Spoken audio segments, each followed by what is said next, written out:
শ্রীলঙ্কার বিপক্ষে দ্বিতীয় ওয়ানডে ম্যাচে রিশাদ একাদশে ফিরছেন। লিটন কি থাকছেন? পরপর দুটো ওয়ানডেতে শূন্য করার পরে তবুও কি লিটনকে আবারও সুযোগ দেওয়া হবে, নাকি তার জায়গায় সিক্সথ বোলিং অপশন হিসেবে শামীম হোসেন পাটোয়ারিকে একটা সুযোগ দেয়া হবে? পেসার তিনজনই থাকছেন। রিশাদ ফিরলে তানভীর ড্রপ হচ্ছেন, নাকি একজন পেসার কমানো হবে? অনেক রকম ইকুয়েশন, অনেক রকম হিসেব নিকেশ, অনেক রকম সম্ভাবনা নিয়ে হেড কোচ ছাড়া দ্বিতীয় ওয়ানডেতে শ্রীলঙ্কার বিপক্ষে নামতে যাচ্ছে বাংলাদেশ দল। বাংলাদেশ দল যখন যে কোনো ম্যাচ খেলে না, রিসেন্ট পাস থেকে শুরু হয়েছে, অল টাইম একটা না একটা হেডেক দর্শকদের এবং টিম ম্যানেজমেন্টের থাকছেই। বর্তমান হেডেক লিটন দাস।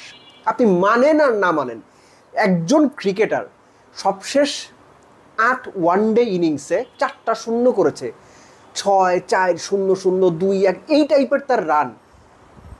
তাকে কি আপনি আরেকটা সুযোগ দেবেন? লেটস সে দ্বিতীয় ওয়ানডেতে লিটন 100 করে ফেললো, করতে তো পারেনি তিনি, তখন কি হবে? লিটন পরের 20 ম্যাচে যদি আবার 100 রান করে, তিনি কিন্তু টিকে যাবেন। সো বাংলাদেশ ক্রিকেটের এটা একটা সিরিয়াস সমস্যা যে আমরা জানি না, আমরা মানে হচ্ছে আমাদের নির্বাচকরা জানেন না কখন কাকে একটু ব্রেক দেওয়া দরকার, কখন কাকে একটু লম্বা সময়ের জন্য দল থেকে দূরে রাখা দরকার। ওয়ানডের লিটন দাসকে লম্বা সময় দল থেকে দূরে রাখার প্রয়োজন ছিল চ্যাম্পিয়ন্স ট্রফিতে, সেই কারণেই তাকে নেওয়া হয় নাই। কোথাও কোনো কিছু না করে যখন আপনি দলে চলে আসবেন, তখন আপনি সেটাকে আর খুব বেশি ভ্যালু করবেন না। এই সমস্যাটা হচ্ছে। সো লিটন দাসকে বেস্ট 11-এ রাখা হবে কিনা আমি জানি না, বাট লিটনকে না খেলিয়ে যদি সেখানে খেলানো হয়, কাকে খেলানো যেতে পারে? একটা ব্যাপার খেয়াল করেন, গাজী আশরাফ লিপুর যে নির্বাচক কমিটি, বা তিনি এবং আব্দুর রাজ্জাক রাজ, সবে নীলমণি তো দুজনই আছেন। একজন 20 বছর আগের ক্রিকেট চিন্তা করেন, আর জুনিয়র যিনি, তিনি খুব মানে সব কিছু বাঁচিয়ে চলেন, সবার কাছে ভালো থাকতে চান। এটা হচ্ছে রিয়েলিটি। সো তারা যে দলটা সাজালেন, সেই দলে আইডিয়ালি 4 জন ওপেনার, লিটন, নাইম আর বাকি 2 জন তানজিদ তামিম এবং পারভেজ ইমন। শান্ত ওপেন করেন। প্রপার মিডল অর্ডার ব্যাটসম্যান হিসেবে যদি আপনি ধরেন, একমাত্র তাওহিদ হৃদয় ছাড়া বাংলাদেশের ওয়ানডেতে শ্রীলঙ্কার বিপক্ষে যে দলটা গেছে, সেই দলে কোনো মিডল অর্ডার ব্যাটসম্যান নাই। জাকের আলী অনিক এবং শামীম পাটোয়ারি দুজনেই 6-7-এর ব্যাটসম্যান। এই হচ্ছে অবস্থা। সো যাই হোক, নির্বাচকরা ভুল করে ফেলেছে, তারা ভুল করেই যাচ্ছে, সেই ভুলের মাসুল আমরা দিচ্ছি, দলও অনেক সময় দিচ্ছে। এখন যে সমস্যাটা তৈরি হয়েছে, লিটন নাকি শামীম হোসেন পাটোয়ারি। শামীমকে নেওয়া মানে আপনি এক্সট্রা অন্তত 4-5 ওভার বল করিয়ে দিতে পারবেন। এখন আপনি কি শান্তকে প্রতি ম্যাচে ব্যাকআপ বোলার হিসেবে ইউজ করবেন? শান্ত যদি আপনার 6 নম্বর বোলিং অপশন হয়, এটা মানতে কোনো দ্বিধা নেই, আপনি সিরিয়াস সমস্যার মধ্যে রয়েছেন, আপনি ভয়ঙ্কর রকম বিপদের মধ্যে রয়েছেন। শান্তকে যখন আপনার 6th বোলিং অপশন হিসেবে বিবেচনা করা হচ্ছে, হ্যাঁ শান্ত 4 ওভারে 32 রান দিয়ে লিয়ানাগের দারুণ উইকেটটা নিয়ে দিয়েছেন, ব্রেক থ্রোনে দিয়েছেন, ঠিক আছে, খুব ভালো সম্ভাবনাও আছে ফার্স্ট ম্যাচে 4 ওভারে 32 দেওয়া শান্ত 4 ওভারে 50ও দিতে পারে। সো আপনার আর কোনো অপশন নাই। আর অপশনের কথা কেন বারে আসছে? মিরাজের কারণে। গত 1-1.5 বছর ধরেই কথাটা ঘুরে ফিরে বলা হচ্ছে, ওয়ানডে ক্রিকেটে মিরাজকে দিয়ে ভাই 10 ওভার করানো যায় না। আমরা প্রচুর কথা বলি, প্রচুর আলোচনা করি, প্রচুর মিরাজকে বিশ্বসেরা অলরাউন্ডার মনে করি, কিন্তু হোয়াইট বল ক্রিকেটে, স্পেসিফিক্যালি 50 ওভারের ফরম্যাটে, টি-20তেও মিরাজকে কোটা পূর্ণ করানো যায় না। একজন ক্রিকেটার সবশেষ 26টা ওয়ানডে ম্যাচের 13টাতে কোনো উইকেট পায় নাই, সবশেষ 5 ম্যাচে কোনো উইকেট নাই। তার উপর আপনি কিভাবে ভরসা করবেন? মিডল ওভারে উইকেট আপনি তুলতে না পারলে, কপাল ভালো ফার্স্ট ওয়ানডেতে শান্ত উইকেট তুলে দিছিল, মিডল ওভারে উইকেট তোলার সামর্থ্য মিরাজের নাই। কি করবেন আপনি? আপনার তো অপশন বাড়াইতে হবে। রিশাদ আসলে আপনি তানভীরকে ড্রপ করবেন। খেয়াল করে দেখেন, বাংলাদেশের যে উইকেটগুলো গেছে, 2 পেসার তাসকিন, সাকিব দুজনে মিলে 7 উইকেট পেয়েছেন। এবং শ্রীলঙ্কা ঠিক উল্টো, শ্রীলঙ্কার 3 পেসার মিলে 8 উইকেট নিয়েছেন বাংলাদেশের। এর মধ্যে হাসারাঙ্গা একাই 4টা, মেন্ডিস 3টা, থিকসানা 1টা। এখন প্রশ্ন হচ্ছে, বাংলাদেশ রিশাদকে এনে কোন স্ট্র্যাটেজিতে যাবে? লিটনকে রাখবে কিনা? আর যদি না রাখে, অ্যাকচুয়ালি শামীম হোসেন পাটোয়ারি ছাড়া খুব বেশি অপশন আর নেই।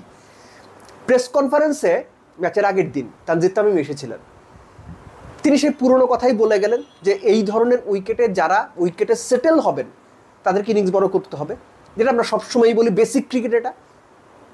একই সঙ্গে নতুন যিনি উইকেটে যাবেন তাকে তাড়াহুড়া না করার কিংবা অনেক বেশি এক্সাইটেড হওয়ার বা না হতে রিকোয়েস্ট করেছেন তানজিদ তামিম। তার বক্তব্য অনুযায়ী প্রেস কনফারেন্সে বলেছেন যে একটু সময় নিয়ে ব্যাট করতে হবে, ব্যাট করতে পারলে উইকেটে রান আছে, অবশ্যই রান আছে। জাকির আলী দেখিয়েছেন যে একটু ধৈর্য নিয়ে উইকেটে পড়ে থাকতে পারলে শ্রীলঙ্কার বিপক্ষে ফার্স্ট ওয়ানডেতে বাংলাদেশ হয়তো জিততে পারত। তানজিদ তামিম আরেকটা কথা বলেছেন, সেটা হচ্ছে যে হাসারাঙ্গাকে যত বেশি সম্ভব লেফট হ্যান্ডেড ব্যাটসম্যানরা যেন মোকাবেলা করে। এটা বাংলাদেশের জন্য একটা সিরিয়াস সমস্যা। সিরিয়াস সমস্যাটা আমি কেন বলছি, বাঁহাতি ব্যাটসম্যানের যখন উইকেটে তখন বাঁহাতি বোলারকে বল করানো যাবে না, অথবা বাঁহাতি বোলার বোলিং আসলে বাঁহাতি ব্যাটসম্যান যত বেশি সম্ভব নন স্ট্রাইকার ইন্ডে থাকবে। ডান হাতির ক্ষেত্রে ওটাই ঠিক একইভাবে একই যুক্তিতে হাসারাঙ্গা লেগ স্পিনার যখন আসবেন তখন তানজিদ তামিমের বক্তব্য অনুযায়ী তিনি লেগ স্পিনার হিসেবে লেফট হ্যান্ডেড ব্যাটসম্যানদের দিকে কার্যকর নন, এই কারণে যত বেশি সম্ভব লেফট হ্যান্ডেড ব্যাটসম্যানরা হাসারাঙ্গাকে খেলবে। এটা স্ট্র্যাটেজিক্যাল জায়গা হতে পারে, কিন্তু এই ধরনের স্ট্র্যাটেজির মানে কি জানেন? রাইট হ্যান্ডেড ওই ব্যাটসম্যানের মধ্যে ওই ভয়টা ঢুকিয়ে দেওয়া, ভাই হাসারাঙ্গা আসছে এক নিয়ে ওই পাশে যা, এটা যখন আপনি কোনো ব্যাটসম্যানের মাথায় ঢোকাবেন ওই ব্যাটসম্যান অর্ধেক এমনিতেই শেষ। বাংলাদেশ ক্রিকেটটা এমনিতেই ভালো করছে না, স্ট্র্যাটেজিক্যাল জায়গাতে আমরা দুর্বল, এবং সেই স্ট্র্যাটেজিক্যাল জায়গাগুলো আরও বেশি মার খাচ্ছে এই মান্ধাত্তা আমলের লোকাল কোচদের বাজে থিঙ্কিংয়ের কারণে। আপনি ঘরোয়া ক্রিকেটে খোঁজ নিয়ে দেখেন, প্লেয়ারদের মাথায় ঢুকিয়ে দেওয়া হয় লেফট আর্ম ব্যাটসম্যান যখন লেফট আর্ম বোলার যখন বল করবে তখন রাইট হ্যান্ডেড ব্যাটসম্যান যত বেশি সম্ভব এক নিয়ে দিবি, ওরে মারতে যাবি না।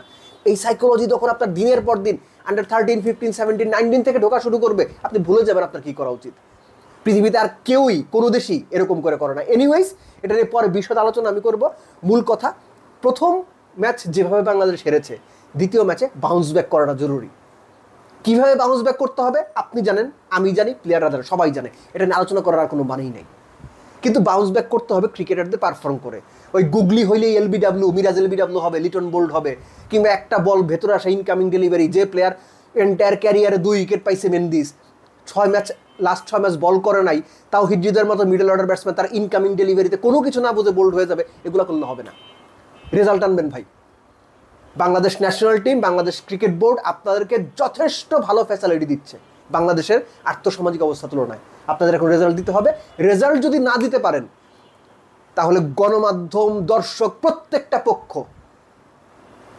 স্বাভাবিক সমালোচনা ছাড়িয়ে আরো অনেক বেশি দূর এই সমালোচনার মাত্রাকে নিয়ে যাবে, যেটা আপনাদের জন্য, ক্রিকেটারদের জন্যই ভবিষ্যতে ভালো কিছুর ইঙ্গিত দিচ্ছে না। সো সাবধান, পারফরমেন্স করা শুরু করেন, নইলে গণমাধ্যম এবং দর্শক দুই পক্ষই আপনাদের বিরুদ্ধে এমনভাবে লেখালেখি এবং সমালোচনা শুরু করবে, সেটা হয়তো আপনারা এখন তাও নিতে পারছেন, আগামীতে আর নিতে পারবেন না।